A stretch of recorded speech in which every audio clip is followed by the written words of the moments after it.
Le 7 juillet, Jésus dit : La perfection de la prière se trouve dans le Notre Père. Observe, aucun acte ne manque dans cette brève formule. Foi, espérance, charité, obéissance, résignation, abandon, demande, contrition, miséricorde sont tous présents.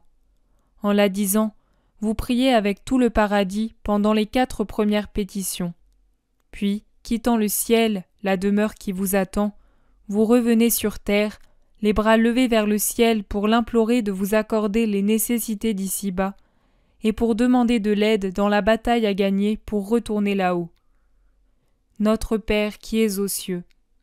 Ô Maria, seul mon amour pouvait vous inviter à dire Notre Père.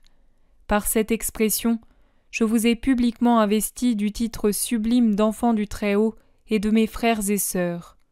Si quelqu'un, écrasé par la considération de sa nullité humaine, peut douter d'être le Fils de Dieu, créé à son image et à sa ressemblance, il ne pourra plus douter en pensant à cette parole de moi. Le Verbe de Dieu ne se trompe pas et ne ment pas, et le Verbe vous invite à dire « Notre Père ». C'est une douce chose et un grand secours que d'avoir un Père. Dans l'ordre matériel, j'ai voulu avoir un Père sur terre pour protéger mon existence de bébé, d'enfant, de jeune homme. J'ai voulu par là vous enseigner, au Fils autant qu'au Père, combien grande est la figure morale du Père. Mais d'avoir un Père d'une absolue perfection, tel qu'est le Père qui est aux cieux, est la douceur des douceurs, le secours des secours. Regardez ce Père Dieu avec une sainte crainte, mais que l'amour soit toujours plus fort que la crainte, un amour reconnaissant au donneur de la vie sur terre et au ciel. Que ton nom soit sanctifié. Répétez cette exultante, reconnaissante et juste louange au sein des saints, avec le même mouvement que les séraphins et les chœurs des anges auxquels vous vous joignez, pour exalter le nom de l'Éternel. Répétez-la en pensant à moi, Dieu, Fils de Dieu, qui le premier vous l'ai dit avec suprême vénération et suprême amour. Répétez-la dans la joie et dans la douleur, dans la lumière et dans les ténèbres, dans la paix et dans la guerre. Bienheureux ces enfants qui n'ont jamais douté du Père et qui à chaque heure, à chaque événement, ont su lui dire « Que ton nom soit sanctifié ». Que ton règne arrive. Cette invocation devrait être le battement du pendule de toute votre vie, et tout devrait graviter autour de cette invocation au bien. Car le règne de Dieu dans les cœurs, et à partir des cœurs dans le monde, voudrait dire bien paix et toute autre vertu. Scandez donc votre vie d'innombrables implorations pour l'avènement de ce règne, mais d'implorations vivantes, c'est-à-dire d'actions dans votre vie en appliquant votre sacrifice de chaque heure, car bien agir signifie sacrifier la nature à cette fin. Que ta volonté soit faite sur la terre comme au ciel. Le royaume du ciel appartiendra à celui qui aura fait la volonté du Père, non à celui qui aura accumulé parole sur parole, pour ensuite se révolter contre le vouloir du Père, contredisant ainsi les paroles mentionnées plus haut. Ici aussi, vous vous unissez au paradis tout entier, lequel fait la volonté du Père. Et si les habitants du royaume font cette volonté, ne la ferez-vous pas pour devenir, à votre tour, habitants de là-haut ? Ô joie qui vous a été préparée par l'amour unique et treint de Dieu!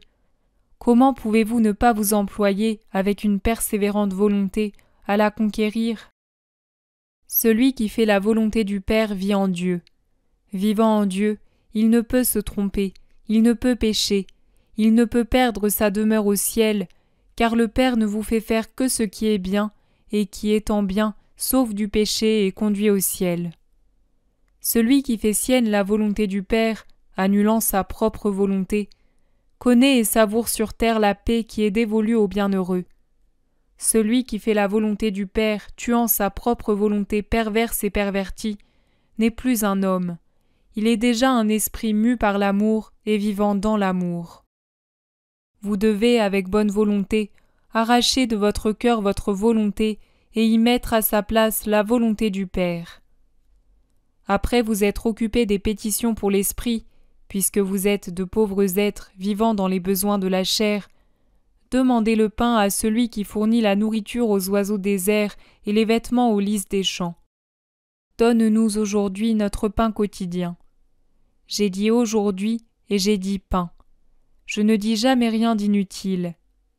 Aujourd'hui, demandez les secours au Père un jour à la fois.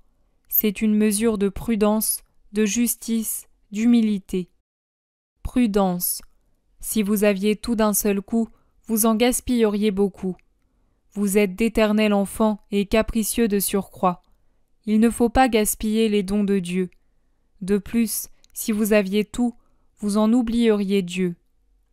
Justice. Pourquoi auriez-vous tout d'un seul coup, quand moi je reçus l'aide du Père un jour à la fois? Et ne serait-il pas injuste de penser qu'il est bon que Dieu vous donne tout à la fois, ce qui sous-entendrait, avec une sollicitude toute humaine, qu'on ne sait jamais, et qu'il est bon d'avoir tout aujourd'hui, de crainte que Dieu ne nous donne rien demain? La méfiance, vous n'y réfléchissez pas, est un péché. Il ne faut pas se méfier de Dieu. Il vous aime à la perfection. Il est le Père très parfait. Le fait de tout demander à la fois froisse la confiance et offense le Père. Humilité.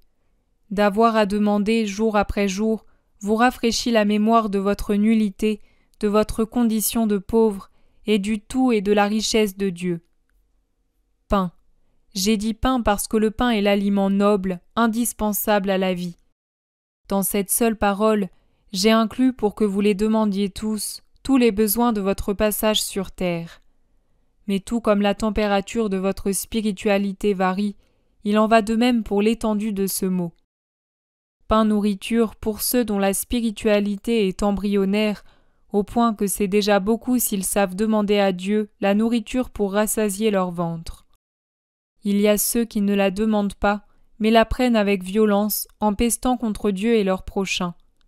Dieu les regarde avec colère, car ils piétinent le précepte dont découlent les autres. Aime ton Dieu de tout ton cœur, aime ton prochain comme toi-même.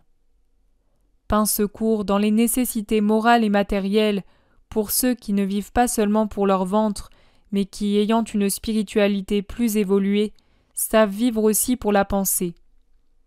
Pain religion pour ceux, plus avancés encore, qui font passer Dieu avant les satisfactions des sens et des sentiments humains, et qui savent déjà mouvoir leurs ailes dans le surnaturel. Pain esprit, pain sacrifice, pour ceux qui, ayant atteint la pleine maturité de l'esprit, savent vivre dans l'esprit et dans la vérité, ne s'occupant du sang et de la chair que pour le strict nécessaire à l'existence dans la vie mortelle, jusqu'à ce qu'arrive l'heure d'aller rejoindre Dieu. Ceux-ci se sont désormais ciselés sur mon modèle, et ils sont des copies vivantes de moi, sur lesquelles le Père se penche avec une étreinte d'amour. Pardonne-nous nos offenses, comme nous pardonnons à ceux qui nous ont offensés. Parmi les êtres créés, il n'y a personne, excepté ma mère, qui n'ait eu à se faire pardonner par le Père des fautes plus ou moins graves selon sa propre capacité d'être enfant de Dieu. Priez le Père qu'il vous raie du nombre de ses débiteurs. Si vous le faites avec une âme sincère, humble, contrite, vous plierez l'Éternel en votre faveur.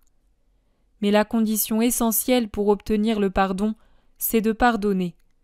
Si vous voulez la pitié sans la donner à votre prochain, vous ne connaîtrez pas le pardon de l'Éternel. Dieu n'aime pas les hypocrites et les cruels, et celui qui refuse le pardon à son frère refuse le pardon du Père à lui-même. Considérez en outre que quelles qu'aient été les blessures que vous a faites votre prochain, celles que vous avez faites à Dieu sont infiniment plus graves.